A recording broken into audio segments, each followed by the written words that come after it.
invitar que se pongan en pie para leer la palabra. El libro de los Hechos, capítulo 2, verso 41. Voy a leer un solo versículo.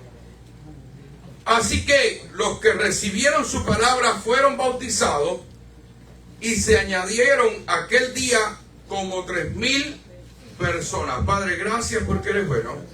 Gracias por la oportunidad que nos das de compartir tu palabra. Te rogamos en el nombre de Jesús que nos ministres, que trates con nosotros y que todos salgamos de aquí edificados por ella. Amén. Que todos podamos ver cómo nos habla, cómo tocas nuestros corazones y cómo, Señor Padre, nosotros hacemos arreglos en nuestra vida. En el nombre de Jesús, amén y amén. Pueden sentarse. Alabado sea el nombre de Jesús. Bien, como hemos estado predicando, el Señor nos hablaba el domingo pasado y nos daba un reto de la necesidad como iglesia de perseverar en oración. Recordaba el mensaje y le voy a ser honesto, escuchaba el mensaje otra vez y me ministraba el Señor cuando cuando hablábamos de la olla reina, y esa ilustración me decía, no puedes dejar de orar por aquellas cosas que necesitamos, por aquellas cosas que queremos, por ese avivamiento que estamos esperando. No puedes dejarlo. Hay que ponerlo en esa olla reina, hay que insistir, hay que perseverar, hay que seguir adelante. El Señor nos hablaba y nos decía, aleluya, esto, y ahí está el mensaje para que ustedes escuchen después si quieren. Nosotros veíamos, hermanos, la necesidad de perseverar, la necesidad de hacerlo en oración y en ruego. Dios nos hablaba y nos ministraba sobre esto. Nos hablaba de la importancia que tiene también el testificar. Que si bien Jesús le había dicho a los discípulos que iban a recibir el poder, iban a ser llenos del Espíritu Santo, la razón principal era dar testimonio, ser testigos en su Jerusalén, en Judea, en Samaria y hasta lo último de la tierra. El testimonio era lo esencial. Y cuando nosotros hablamos de llenarnos, de avivarnos, de que el Espíritu Santo nos visite, que el Espíritu Santo toque nuestros corazones, el deseo es, hermanos, ser tocados de tal manera que no podamos dejar de ser testigos en este mundo, de ser la luz que necesita este mundo que está en tiniebla. La iglesia no es para centrarse en sí misma, la iglesia no es para concentrarnos en nosotros y decir, vamos a ver cuán bueno va a estar el culto que viene para llenarme, para ser bendecido, para ser tocado, para sentirme bien, sino porque yo necesito recibir la fuerza, yo necesito recibir el impacto de Dios para salir y predicar el Evangelio de Jesucristo, para salir y hablarle a otros que no conocen al Señor. El propósito principal de la iglesia es precisamente anunciar las virtudes de Jesús de Nazaret, de aquel que nos llamó cuando nosotros estábamos en tiniebla, pero que ahora nos ha trasladado al reino de su amado Hijo y ahora estamos en luz. Y ahora que somos luz, no es para que nosotros iluminemos unos con otros, sino para que vayamos a donde están las tinieblas y le hablemos a otros que hay esperanza, que hay salvación, que hay vida. Aleluya. Ese es el propósito principal de la iglesia. Y créanme, hermano, si usted dice, pero me parece que me equivoqué, porque yo quería una iglesia donde yo pudiera recibir, donde yo me pudiera sentir bien, y gloria a Dios por eso. Pero la idea de Dios al traerte no es solamente que tú te sientas bien y que yo me sienta bien, sino que tú y yo somos llamados a prepararnos, a llenarnos, pero para salir allá afuera y predicar el Evangelio de Jesucristo. Y ahora, cuando yo pensaba en el mensaje de hoy, y pensaba en el libro de los Hechos, y pensaba particularmente en Hechos capítulo 2, cada vez que nosotros hablamos de Hechos capítulo 2, no podemos dejar de hablar del día de Pentecostés. Lo que ocurrió allí en Hechos capítulo 2, cómo el Espíritu Santo descendió y llenó a aquellos que estaban reunidos, aquellos 120, y dice la Biblia que todos fueron llenos del Espíritu Santo y sucedieron cosas maravillosas que quizás podamos leer después. Pero cuando yo pensaba en esto, entendía que este fue el primer testimonio. Después que Jesús dijera: quédense en Jerusalén hasta que seas investido del poder de lo alto, ustedes van a recibir poder cuando venga sobre vosotros el Espíritu Santo y van a ser testigos. Fue el primer momento donde la iglesia comenzó a dar un testimonio de Jesucristo, a predicar el evangelio que habían recibido, a predicar la salvación que habían obtenido, a predicar del amor con el cual habían sido abrazados por nuestro Maestro. Era el primer momento. Y hermanos queridos, sorpresivamente vemos que quizás, como nos han enseñado, que todas las cosas comienzan poco a poco, pasito a pasito, como la ley de la vida nos enseña que una planta tiene que ir creciendo, y hoy es un poquito más grande que ayer, y así más chiquita que mañana, porque va creciendo. Sobre toda lógica, vemos que la iglesia no comenzó por lo pequeño, que el impacto de la iglesia fue contundente, poderoso. Porque cuando yo les leí el versículo 41, este versículo 41 nos describe lo que sucedió. Es como el resumen. Y nos dice: así que los que recibieron su palabra fueron bautizados. Es un detalle importante.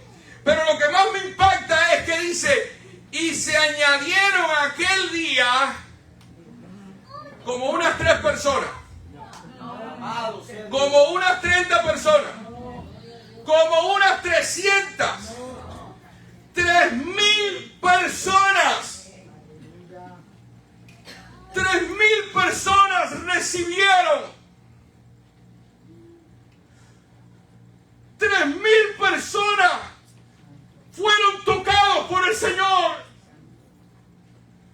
3,000 personas abrieron su corazón. Y quiero que usted y yo notemos la descripción, porque es una descripción maravillosa.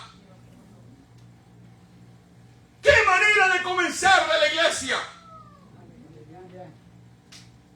El mismo Jesús comenzó con 12, después pasó a 70 y después era otro grupo un poco más grande. Pero ahora la iglesia comienza por todo lo alto. Ahora, yo voy a intentar no hablar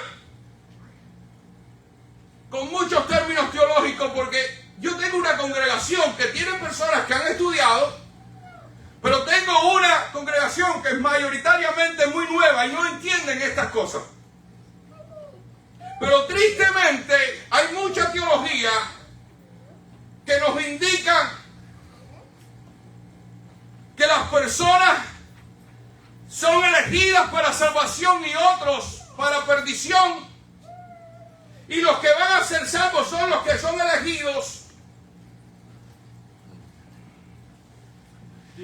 Y si alguien no recibe es porque no era elegido, y si alguien lo recibe es porque sí era elegido. Y no voy a entrar en detalles con esta doctrina, pero sí te puedo decir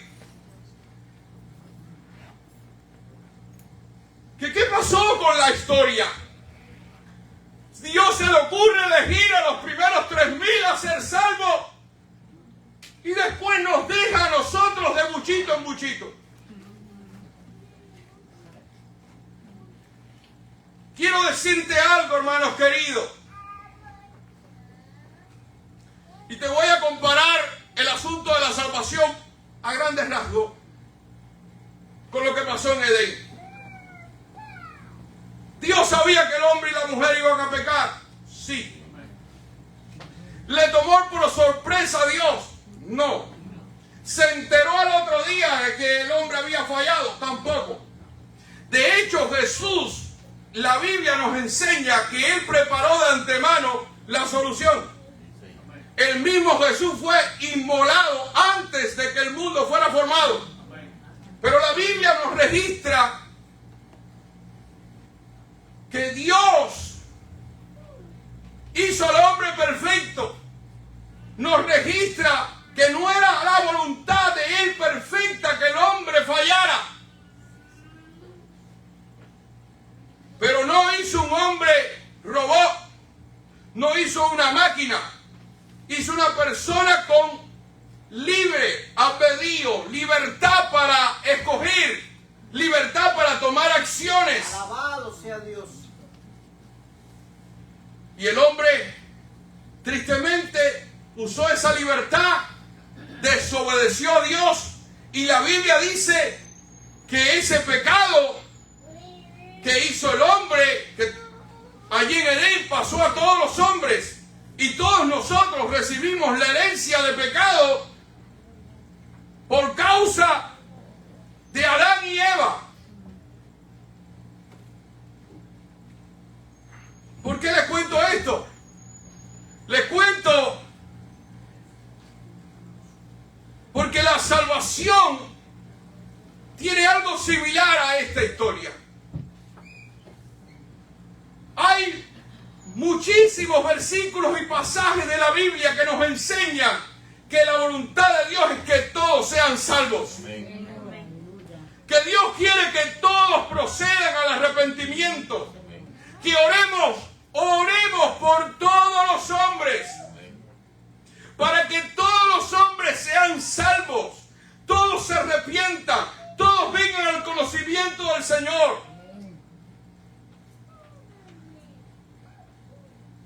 Eso es verdad. Jesús murió no por unos pocos, no murió por los muchos, no murió por aquellos que iban a creer. Jesús murió por todos. Él amó a todos. Y Él entregó su vida por todos.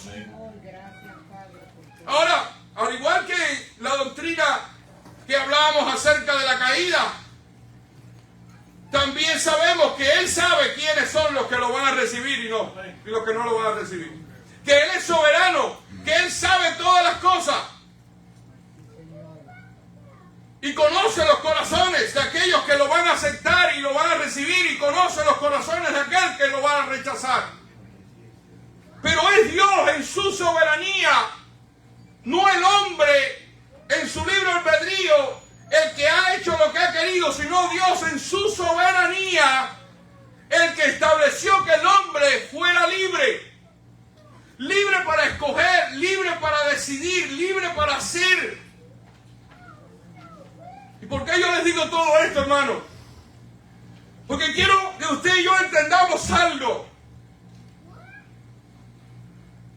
Alabado sea Que Dios ha puesto también en la iglesia un modelo que si la iglesia lo sigue, si la iglesia lo busca, si la iglesia comienza a vivirlo, el impacto sería diferente.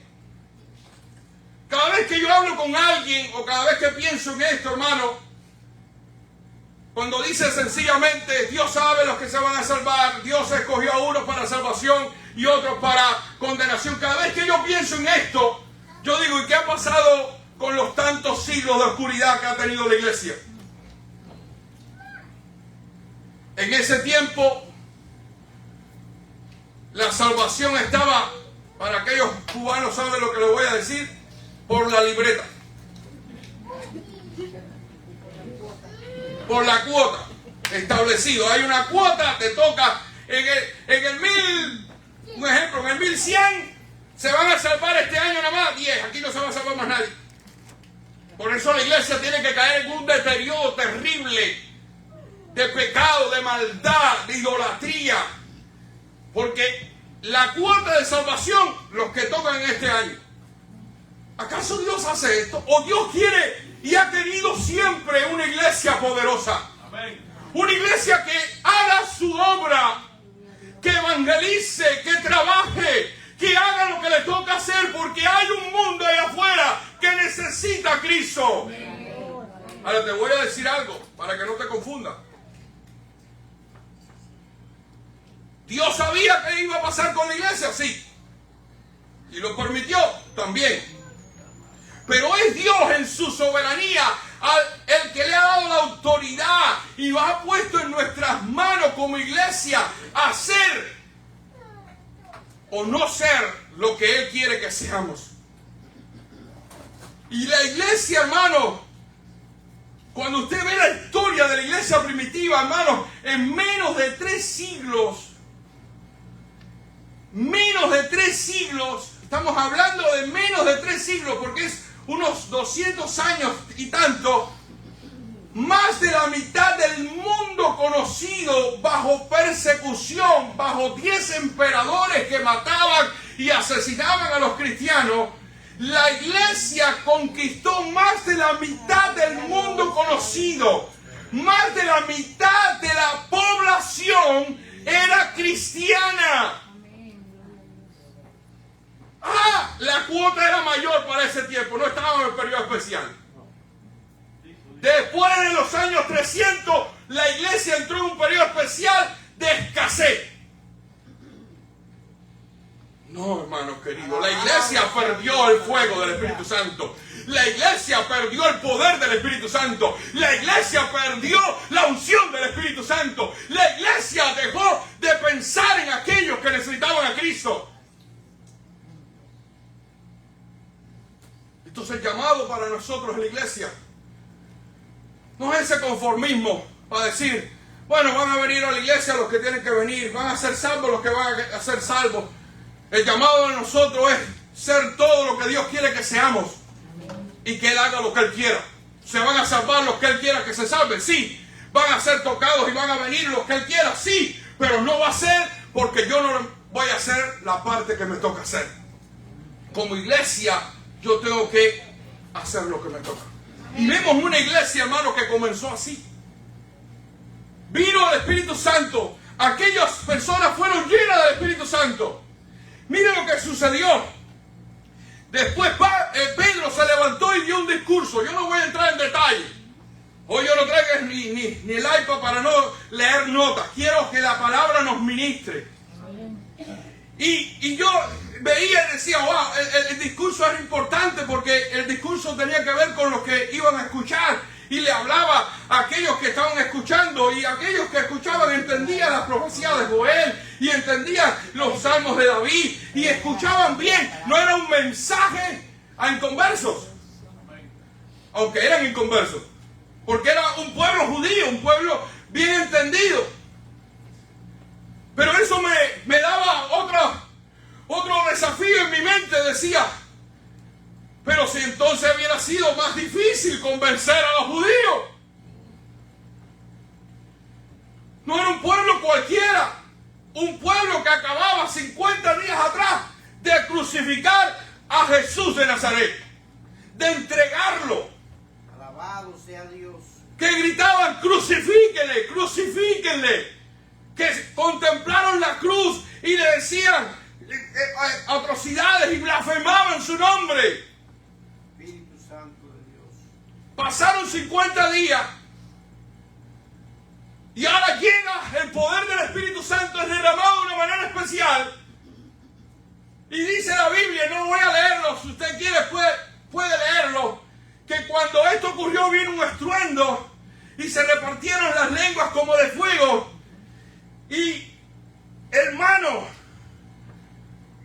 la población se ajuntó alrededor de aquellos hombres que estaban siendo llenos del Espíritu Santo. Aleluya. Y algunos, no todos, pero algunos dijeron que están borrachos, están llenos de mostos, están bebiendo. Y en el discurso Pedro aclara y dice, mira, es muy temprano para hacer, son las 6 a 9 de la mañana, es muy temprano para estar así borrachos. Ellos no están borrachos, ellos han recibido lo que dijo Joel, que en los postreros tiempos derramaría de mi espíritu sobre toda la carne. Pero después de aclarar el asunto, Pedro comienza a presentarle a Jesús. y de una manera contundente le habla: ustedes crucificaron a Jesús, ustedes entregaron a Jesús, ustedes son culpables de la muerte, como es culpable todos. Todos nosotros fuimos culpables de la muerte. Cristo nos libró de esa culpa porque nos perdonó. Usted dice amén a eso. Pero toda persona que no ha conocido al Señor es culpable de la muerte, porque tú eres la razón por la que Cristo murió. Cristo ocupó tu lugar y ocupó mi lugar. Aleluya. Alabado sea Dios. Y le habló de la resurrección, un tema nuevo para ellos. Pero póngase en el lugar de aquella multitud, especialmente aquellas 3,000 personas religiosas, acostumbrados a una religión que completamente contraria al cristianismo, que había rechazado el cristianismo. Están escuchando todo eso. Ven algo poderoso, sucedió algo. Y dice la Biblia que después de escuchar el mensaje, en el versículo 37, dice la Biblia, al oír esto, es una expresión para indicar que se trata de lo que ellos estaban oyendo, el mensaje, se compungieron de corazón y dijeron a Pedro y a los apóstoles: varones hermanos, Aleluya. ¿qué haremos? Bendito sea Dios. ¿Qué haremos? Yo quiero decirte, hermanos, que cuando el Espíritu de Dios se mueve, cuando el Espíritu de Dios hace algo lindo y es Él el que toca los corazones, hay reacciones como esta. Esta no era la mejor audiencia para predicar el Evangelio, hermano. Porque ellos eran contrarios al Evangelio. Pero a golpe de poder, a golpe de la unción, de la llenura del Espíritu Santo, estas personas recibieron algo poderoso cuando escucharon el mensaje. Y este detalle es importante, porque no era el mensaje. Como algunos también quieren enfatizar que si se predica el mensaje como es y la palabra, el mensaje va a realizar algo en los corazones de las personas. Pero la historia, hermano, sabemos, aunque sabemos que la Biblia es respaldada y que Dios respalda su palabra y dice muchas cosas acerca de la palabra, nosotros sabemos que no basta con ese mensaje. Necesitamos que Dios se mueva, que el Espíritu Santo se mueva, que el Señor toque corazones, que el Señor trate con las personas, que las personas reciban ese cumplimiento, esa convicción de pecado. El único que puede traer convicción de pecado es Él. Mire, hermano, yo con mucho respeto les digo a todos y los amo a todos y nos encanta que estén con nosotros. Pero no se trata de ser salvo porque estás viniendo aquí, no se trata de ser salvo porque participas en los cultos. Se trata de que tengas un encuentro personal con Jesús. Se trata que de verdad Él toque tu corazón y que tú digas: yo quiero ser un hijo de Dios, yo quiero ser un cristiano, yo quiero agradar a Dios. Y está bien que sigas viniendo porque Dios es el que te está trayendo y está tratando contigo. Pero nuestra insistencia todo el tiempo es que el Señor toque los corazones, que las personas tengan un encuentro con Dios, porque cuando tenemos un encuentro con Dios, las cosas comienzan a cambiar en nosotros. No puedes decir que tienes un encuentro con Dios y seguir igual. Algo va a pasar. Ahora, no significa perfección. No significa que lo vas a hacer todo bien. Yo no lo hago bien todo. Pero yo no dudo de que yo he tenido un encuentro con el Señor. Usted no tiene que creerlo, usted no tiene que decirme si es verdad o no. Yo sé lo que he creído, yo sé lo que he entendido. ¿Y por qué todavía batallo? Porque es así. El encuentro no significa que ya lo cambiamos todo. Pero el encuentro con Dios significa que yo voy a empezar a sentirme de una manera cuando yo peco, cuando yo fallo. Ya yo no voy a estar tranquilo. Algo está pasando en mi vida. Yo me siento mal y necesito ser restaurado. Y necesito ser levantado. Comienzo ya no en una emoción, porque ellos no estaban compungidos en sus emociones. Ellos tenían una herida, eso es lo que significa la palabra compunción. Ellos tenían una herida no en sus emociones, sino en su corazón. Algo había estado ahora tocando su corazón y decían, ¿qué vamos a hacer? Lo que expresaron con su boca era lo que ya su corazón estaba creyendo. Ellos escuchaban el mensaje de Pedro y cómo les hablaba de la crucifixión y cómo les hablaba de la resurrección. Y a medida que ellos escuchaban, algo estaba atravesando su corazón. Algo estaba matando allí. Algo estaba muriendo en su vida. Ellos empezaron a ver algo poderoso.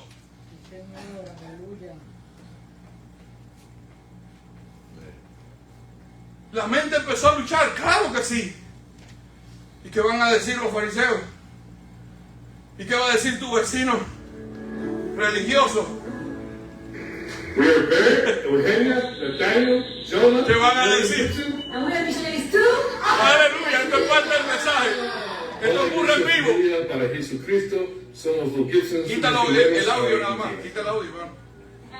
En los últimos años tuvimos la posibilidad de realizar campañas evangelísticas. Gloria a Dios. Hacer Bueno, hermano, esto pasa en vivo. ayudar en la plantación de una nueva iglesia en el noroeste de Argentina. Pero el año pasado el Señor abrió una puerta muy importante. Gloria a Dios. Dios sabe todas las cosas. Ahora, qué impresionante, hermano. Esto lo vamos a ver, así que ni se preocupen por mirar más para ahí. Qué impresionante cómo estas personas, yo quiero que se pongan en el lugar de ellos. Son religiosos. Les están hablando algo nuevo. A la gente no le gusta cambiar. La gente se siente seguro como están. Y si eres religioso, más todavía, porque la religión te dice que estás bien. Si haces esta cosita, tú estás bien, tú no necesitas cambiar. Y ellos ahora están siendo tocados por algo poderoso en su corazón. Algo está ocurriendo en su vida. Y ellos dicen, yo no puedo seguir haciéndole caso a mi mente. Yo tengo que preguntar qué tengo que hacer. Algo tengo que hacer. Y eso es lo que está pasando en tu vida, hermano. Si todavía no has creído en Jesús, no lo has recibido, ese deseo, ese anhelo es lo que está tocando y martillando tu corazón. Pero hermano, no fueron 5, no fueron 10 en la multitud de curiosos. Les voy a ser sincero, aquí entre nosotros, que no se ofendan los cubanos. Me parecen que eran cubanos. Qué manera de chismear. ¿Cómo ocurre eso y todo el mundo viene? Así pasaba en Cuba. Un incendio, todo el mundo iba a ver. Bueno, parece que en otros lugares también. Yo no voy a hablar por nosotros. Yo no voy a hablar por nosotros. ¿Dominicanos también? Bueno. Mire, hermano. Pero el Espíritu Santo estaba ahí. El Espíritu Santo estaba ahí. Y esto es lo que yo quiero que tú y yo entendamos. No es predicar por predicar. Usted puede agarrar la Biblia, hermano. Se ha estado haciendo por años. Hay púlpitos maravillosos que predican auténtica palabra de Dios por años. Y no está produciendo nada todavía, hermano. Gente maravillosa. Comprometido con la verdad y con la palabra. Pero no se salva ni una mosca. Y cuando se salvan por cuota. Cada año una cuota diferente. Por un esfuerzo desmedido de la iglesia que está bien que se haga. Pero la pregunta es, ¿son salvos de verdad? Yo no puedo separar, y escuche bien lo que voy a decir, y voy a decirlo con mucha responsabilidad. Yo no puedo separar el proceso de salvación del proceso de que la iglesia necesita ser llena del poder del Espíritu Santo para que ese Espíritu Santo haga algo poderoso en el corazón de las personas. Lo veo aquí, lo veo después en aquel cojo. Ay, usted dice un milagro hizo que 5,000 personas recibieron al Señor. Pero ¿cuántos milagros ocurrieron alrededor de Jesús? Y ahora un cojo que va entrando pidiendo limosna, recibe sanidad, se acumula otra vez. Los curiosos, para no decir lo otro. y 5,000 se convierten a Jesús. Una iglesia poderosa es la que hace eso. La iglesia pasó de 120 a 3,000 y después a 5,000 porque habían sido llenos del Espíritu Santo. Esto no es una cuestión, hermano, de que queremos poder para llenarnos y sentirnos bien y que nos den la chiripiosca y comenzar a darnos profecía unos a otros y hacernos sentir bien porque tenemos el poder de Dios. Esto se trata de tener el poder de Dios para salir allá afuera y predicar el evangelio con poder.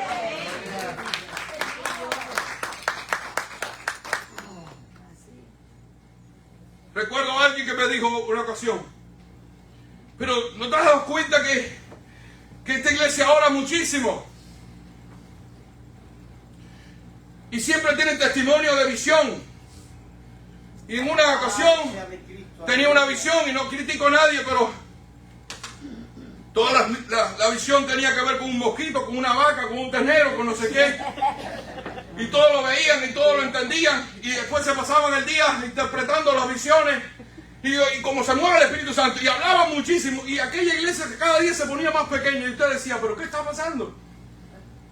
Porque el propósito de buscar no es para nosotros. El propósito no es para nosotros estar usando los dones y estar engordando espiritualmente. El propósito es para llenarnos, para salir allá afuera y predicar el evangelio. El único lugar donde nosotros usamos el poder como debemos hacerlo es allá afuera. Es predicando el evangelio de Jesucristo. Amén. Siendo testigos. Aleluya. Entonces vemos el primer testimonio. ¿Cómo fue tan impactante, hermano? ¿Por qué cambió la iglesia?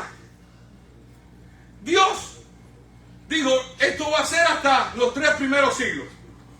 Una era apostólica. Como algunos lo dicen y lo enseñan, y lo enseñan por muchos años. Alabado sea Cristo. Esta es la era apostólica. Cuando se acabe la era apostólica ya no va a haber más impacto. Dios dejó de querer la salvación, dejó de desear que las multitudes sean tocadas por Él, de ver multitudes venir a los pies de Él, porque se le ocurrió una era. Hermanos queridos, no voy a entrar en detalle, ya yo les he hablado de esto muchísimas veces. Les voy a decir algo, no importa lo que otros crean, tú y yo entendemos que el modelo no son esas iglesias, el modelo está en el libro de los Hechos. Y esa iglesia perseveraban en oración y ruego. Y ellos sabían que Dios quería enviar al Espíritu Santo y dijeron, yo voy a orar, yo voy a buscar el rostro de Dios, yo voy a estar orando y cuando yo termine de orar voy a seguir orando y al otro día voy a seguir orando y quiero la gloria de Dios y quiero el avivamiento y quiero el mover del Espíritu Santo y quiero hacer las cosas de Dios, pero no las quiero para mí, quiero para ser un buen testigo y cuando tenga la oportunidad de testificar voy a ver la gloria de Dios. Amén. ¿Por qué la iglesia tenía que tener tanto poder 3 siglos y después carecer de tanto poder por tantos siglos? Dios quiere volver y quiere llenarlo. Y voy a terminar con esto. Cuando Pedro les explicó lo que había pasado a aquellos que se habían reunido, él dijo, esto que ustedes están viendo no es otra cosa que lo que dijo el profeta Joel. En los postreros tiempos derramaré de mi espíritu sobre toda carne.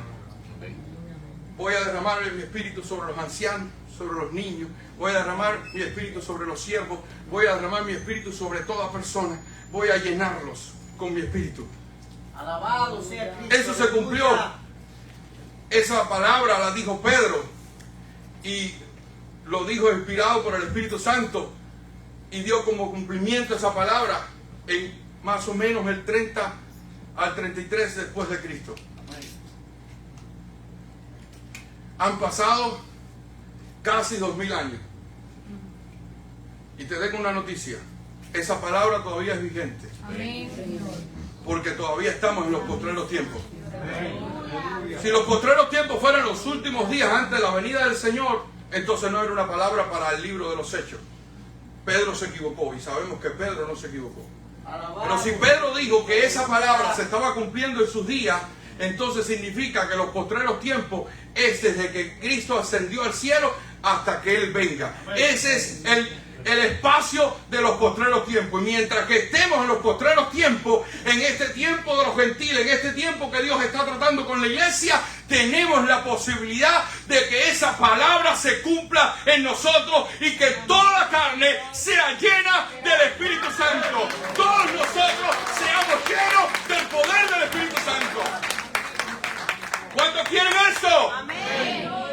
¿Cuántos quieren eso? ¡Aleluya! Yo lo quiero en el nombre de Jesús. Yeah, yeah, yeah. Yeah, yeah, yeah.